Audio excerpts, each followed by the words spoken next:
Hey everyone, it's Victoria from Crafty Capers Rubber Stamps in Nanaimo and craftycapers.com. Sorry for the slightly delayed start, had a few technical issues.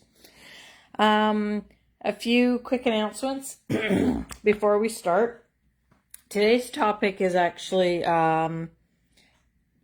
Victoria's Quick Guide to Inks, but we'll deal with that in a few minutes. I have a bunch of things that I need to talk about. First thing is, don't forget, Saturday is our sold out Craft Ed event. Begins at 10, but but you can stop in anytime between 10 and 2 to complete your 3 projects. Make sure you bring your basic class kit, wet glue, foam tape, scissors, pencil, pokey tool, kind of the usual. And you can start at any time. You can pop in at 11:15 if you want. You don't need to be here right at 10. We do have limited spaces at each station, so you just have to wait your turn if we have a whole bunch of people. So don't forget about that. That means no video on Saturday morning. There will be a video tomorrow, which is Friday, and it will have new product. Next announcement is Better Press Society. The current month's Better Press Society plate is on its way. It's been ordered. So should be, hopefully, we'll cross our fingers, should be here next week. But we are also taking pre-orders, registrations into the society for the July to December time frame. So I need to get numbers in by the end of the month if you are interested in doing the Better Press Society from Spellbinders from July to December. So the Better Press Society is an exclusive Better Press / foiling plate that you get every single month. And it's a pretty good deal. It's $34.99. Some months there are add-ons. Those are optional. Some months there are not, and the add-ons cost vary depending on what it is and all that thing. Is that the cost for a Better Press Society? $34.99, yes. And what is it without? If you're not part of the membership, and if we have any extra plates, which we usually don't, $39.99 is the cost. So I need numbers, people's names. You don't need to pay any money right now, but we need names so that I can submit my numbers to Spellbinders. So that's for July to December, and I have to have them in near the end of March. Next, this one has been super, super popular. The Spellbinder Oh What Fun event. So that's the one with somebody said to me on Tuesday, is that the one with the little red bus? And I said, yes. So it's the one with the little red bus. I believe I did put that in my newsletter last week. And it's called Oh What Fun. Spellbinders is doing an in-person event at the end of August 28th. And they're also doing a virtual component. So again, August 28th is when you can view the videos. They are saved so that you can watch them at a later time if you're busy that day. You're out at the beach or something. So the Oh What Fun virtual event is $139.99. We're taking pre-orders for that as well. No money is due right now, but when it comes in, $139.99 plus taxes. So, and just put in your brain, we're not taking pre-registrations yet. The Weekender will be at the end of May. That, again, is a virtual event from Spellbinders and I guess Hero Arts. And, yeah, so those are all going on. Final announcement is beginning the week of March 23rd. Crafty Capers, we're shortening up our hours. We're going to be open Tuesday to Saturday, 10 until 4. Next Monday, which might be the 17th, I don't know. 16th. 16th, Linda says. That day we are open, but after that we are going to be closed on Mondays. So I think that is it. I'm going to get started now on Victoria's Quick Guide to Inks. I've seen a lot of, and I'll just use the word loosely, internet experts on some of the Facebook groups and things. And quite a few of them don't know what the heck they're talking about. So I thought I would just do a quick, this is what the different inks do, this is what they're good at, this is what they're not so good at maybe. And so let's get started. We're going to start probably with the most famous type of ink, and that is the Ranger Distress ink and the Ranger Distress Oxide. So both of these ink pads, these ones have been around for over 20 years, 21 years, something like that. They come in 72 colors, both of them. We get lots of people though asking what the difference is. So I just thought I would show you. I should have probably grabbed the same colors, but it's all good. So Distress ink was the first one to come out. I think we all know Tim Holtz. He loves a good distressed product. So these are water-based inks. They're all the inks I'm going to show you except for one are acid-free. These are water-based. These are designed to not be waterproof, and they're just designed to be fairly translucent. This one needs a re-ink. There we go. So that's Spun Sugar in Distress ink. And there is Faded Jeans in Distress ink. I'm just going to, Linda, can you look and see if we've got either Faded Jean or Spun Sugar in Oxide? Yeah. So I've just got, this is an online order sheet. So you can kind of see how they're fairly translucent. Oh, here's Faded Jeans. I'm just going to pop the lid on this fella. Okay, so Faded Jeans, Spun Sugar don't stamp well. They are mainly designed to do backgrounds. If they get wet, they will bleed, which is good and bad depending on what you're doing. But the Distress inks are fairly translucent. They are great to watercolor with. You can do a little swipe on your craft mat and get a nice color. Then, I don't know, maybe 10 years ago, something like that, Tim Holtz brought out the Distress Oxides. So these are kind of a mixture between between the old Distress ink. These are dye-based ink. These are half dye, half pigment. So dye inks are a water base. Pigment is oil based. So these guys stamp a lot better. I'm gonna. It's kind of chalky. Yeah. So there's our Faded Jeans. Should probably perfect refresh them. So that's Faded Jean Distress ink. Here's Faded Jean Oxide. So these Oxide inks, they are more opaque.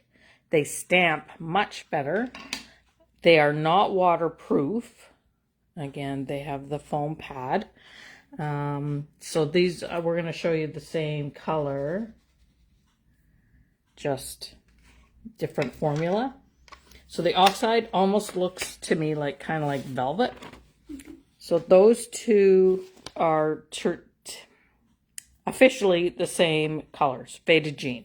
It's Faded Jean Distress, Faded Jean Oxide, and you can see the Oxide is much more opaque. Faded Jean Distress is more translucent. And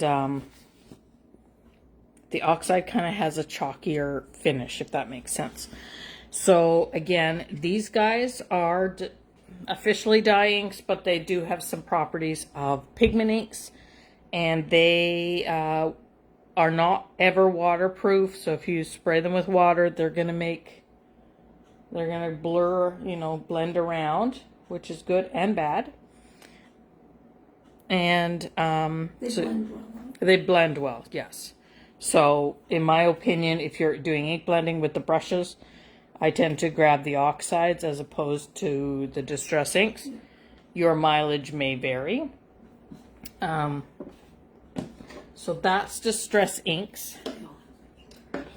So yeah, and these all, I think every ink that I'm showing you today has re-inkers as far as I'm aware. So I'm going to show you dye inks first. I think we got them all. So other examples of, other examples of a dye-based ink are Memento. These are old ink pads. Memento is a fade-resistant dye-based ink. It is acid-free. It will work. It's all upside down and backwards here. Memento will dry, and you can use it for watercoloring. You can also use this for alcohol markers. So that is something good to know about Memento. It comes in a million colors. Also comes in the little dewdrops. I didn't grab those, but they are waterproof. When you're looking for a new ink, maybe just read the back. It'll kind of tell you what's going on. And another type of dye ink is the Pink Fresh inks. They've actually just recently discontinued these. But again, these are usually dye inks have a felt pad on them. And these guys are not waterproof, but they do blend really nice. But unfortunately, Pink Fresh has discontinued them, but you may have some in your stash. Hero Arts has their own, coincidentally, I've just grabbed two greens, have their own line of ink. They are not waterproof. Actually, these are. Yeah, that's their cool. This one here. So these are waterproof. So you need to give them a couple minutes to dry. But that's another example of a dye ink. But these guys are waterproof. These guys are waterproof. These ones are not. And that's why there's a million ink pads on the market, because they're all good at different things. Dye inks will dry on a glossy cardstock. Not like an acetate, but they will dry on a glossy cardstock, like the foil cardstock from Tonic. You just need to give it a couple minutes to, well, probably more than a couple minutes, or give it a good blast with your heat gun. So these guys are great for, same with the Distress, are great for working on a glossy cardstock or a photo paper, something like that. Pigment inks are not. Elements are also a dye-based ink pad. And these guys are not waterproof. They do blend nice. Linda says they do blend nice. And I know Darlene really likes them as well. Great for your gel press. So those of you who are doing Craft Ed, you'll get to play with a gel press on Saturday. So those are your dye basic. There's others on the market, but those are your kind of your basics. And they're all good for different things. Like, these guys are waterproof. These guys are not. These guys are not. These are. So again, it can be hard to keep track of what's happening and what they're all good for. And I don't believe there's any one type of ink that you can just get away with and just have one type, unfortunately. Next, there's kind of a hybrid. These are dye inks. They will dry waterproof. These are made by Ranger. So are these, coincidentally. The Better Press inks are actually very, very similar in formula, apparently, to archival inks, and made by Ranger. So archival inks are waterproof. They will dry on glossy cardstock, and they're permanent, acid-free. They stamp well. They stamp fairly well. There again. Oh, it's something I didn't talk to you about. Good quality ink pads. See how that's raised above the plastic container? That's a good quality ink pad because you can take a giant ink, giant stamp and just tap along and to ink up a whole big stamp. Cheaper inks tend to be recessed, or the office inks. I was going to bring an old office ink that Santa brought me 100 years ago. They tend to be recessed into the plastic so that if they get accidentally dumped upside down, less likely, because they always land upside down, less likely to stamp your floor. So those are these are archival inks, also made by Ranger. Distress are made by Ranger as well. But these guys are the waterproof version. And they are dye-based. So water-based ink. And it comes in a variety of colors. Better Press inks, same, but a little drier than the original archivals. They're not water-based, they're water-resistant, right? They're water-based inks, but they will dry permanent, waterproof. Okay. And some are nice enough to just spell it right out for you, right on the packaging, which is kind of handy if you're looking for a new ink. And then last but not least, not quite last. There are pigment inks. So they are an oil-based ink, and they will dry permanent. You can use them for you can't use them for watercoloring, but you can stamp and then watercolor around them and they won't bleed. They will dry waterproof. Brilliance is an old pigment type. I know some of you have the Moonlight White Brilliance. VersaFine Clair is a pigment ink, and they're nice enough to just put it right on the front of the packaging. And Lisa Horton is also a pigment ink. So pigment inks, again, this one is they tend to be a more spongy, hard to tell with this particular color. They tend to be made of a sponge though. Instead of the felt pad, they're more spongy. And the thing I think the colors are more stable with a pigment ink. They're less likely to fade, even though ink pads usually say they're fade resistant. These ones I think are more fade resistant, if that makes sense. They will clean up with soap and water, same as the water-based inks. Good old VersaFine Clair. Again, can't really see because it looks all dark. But they're a raised ink pad, and they are waterproof when they are dry.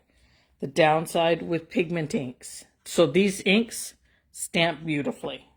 These are the best on the market, in my opinion, for stamping. These guys are good. These guys are far, far superior. They will not dry on a slick surface. So if you're working again on the tonic mirror paper and you stamp on it, I just did this, they won't dry ever. I did it with some Lisa Horton inks and they were still wet a week later. One way to kind of cheat that is to throw some clear embossing powder on top. And that will kind of seal in your pigment ink. But this will not dry. None of these will dry on a slick surface. Sometimes your pattern paper can be a bit slick as well. Have a bit of a coating. So if you're not too sure, just throw some clear embossing powder on it and it will seal it in. Another cool thing with the with the pigment inks is you can emboss with them. They're a slower drying ink. They're a good ink, but they're a slower drying ink. And so you can use them for embossing, like heat embossing. So I use my Nocturne for everything. Even Clear. Embossing? Yeah. Okay. Yeah. So you can, use them for embossing. If you ever encounter an ink pad that's got this plastic sleeve or whatever you want to call it, protector, don't throw it away. Yeah. Usually that means that they are more likely to dry out. So that's just an extra layer between the open air and the ink pad. So try and keep those. I know some people will glue that plastic lid inside the top lid and then it's all together. So that is Pigment Ink 101. So it doesn't dry on a slick surface. You can heat emboss with it. They are waterproof once they're dry. And again, they are slower drying ink, so if you're in a rush, just take your heat gun and give them a little blast. And in my opinion, these guys stamp far better than any distress ink, or any dye-based ink. They are awesome. That's something about that oil makes them stamp really, really crisp. Next. These guys here, we don't carry these anymore. These are called StazOn. They are a solvent-based ink, so they smell a bit like almonds. That's what I think they smell like. I think they have they've got that protective lid on them. So these are a solvent. And they will dry on things like acetate or shiny plastic. I think even glass. Yeah, glass as well. So anything super, super slick. They will dry, and because they're a solvent, they dry very quickly. So when you're stamping with them, so the drying quickly is good and bad. When you're stamping with them, you can't mess around because it's drying on your stamp. So you need to move very quickly to get that image onto whatever item you're doing. These guys dry out fairly quickly inside the ink pad as well, so I'm not a fan personally. They do have their place. And another thing with the solvent ink pads, they will eat your clear stamps. So if you are using stamp manufacturers will just tell you right out, don't use solvent inks with your stamps because it will eat them. You can cheat and do it. I've done it. It may be, is it shortening the life of my stamp? Maybe. But there is cleaner, but the cleaner you have to wash off. Like it's pretty harsh. So in my opinion, not really the best. Sometimes, In an emergency if you need it. it depends on, if you're making a Christmas present or something, go for it. But just be very careful to try and wash off the StazOn if it's on a clear stamp because it will eat that stamp. It's probably also not great for red rubber stamps either, but again, it is what it is. Desperate times sometimes call for desperate measures. So that StazOn. And that's a solvent-based ink.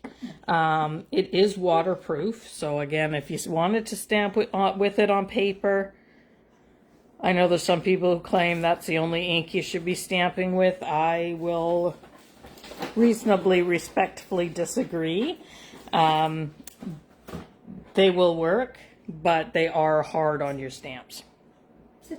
and they dry out in the ink pad. So that kind of annoys me. So that's the solvent-based inks.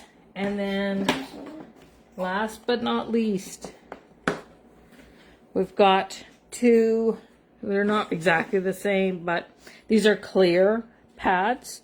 This is a WOW embossing pad, as the packaging may tell you. So this is a slow drying ink. I don't think there's a reason why you would be stamping this on its own and just leaving it. Watermark. I don't think will this watermark? Linda says it will watermark. Again, I've always found the watermark technique a little lackluster, shall we say. So this is my favorite ink for heat embossing. We'll maybe cover heat embossing in a couple weeks. It's not as sticky as the Versamark. So Versamark is, oh dear, that one's been through a few classes. Yeah, that one's had a bit of a rough life. They're normally clear, about this color, but if you're not careful, they can quickly look like this. So again, Versamark, made by Sukaniko, who make VersaFine. It's a sticky ink. You can emboss with it. It's kind of marketed to be embossed with, or watermarked with. But I find it leaves my stamps really sticky no matter how many times you wash it. So I don't really care for it. I used to care for it, but now it's kind of my... second. Yeah, it's a mild acquaintance now, I would say. This is the one that I grab when I'm heat embossing because it just doesn't leave my stamps sticky, and it works really well. So that is my video for today. A little longer than usual. I'll just cover that up because that looks really ugly. Good thing I don't use it anymore. So that is ink, Victoria's Quick Guide to Inks. So basically, dye inks, easier cleanup. Well, they're both easy cleanup. Dye inks can be waterproof, but not always. They stamp all right, but in my opinion, pigment inks are far superior for stamping. Both will wash off fairly easily. Oh, something about stays on. We get a lot of people who don't want their stamps to ever look like they've ever been used. If you're one of those, don't use a stays on ink pad because it will stain the heck out of your stamps. So that's my video for today. Tomorrow will be new product. Saturday will be nothing. And then we're back at her on Tuesday. Don't forget, we are open this coming Monday, but that's the last Monday we're open. So thanks for watching, everybody. Have a great day. Bye.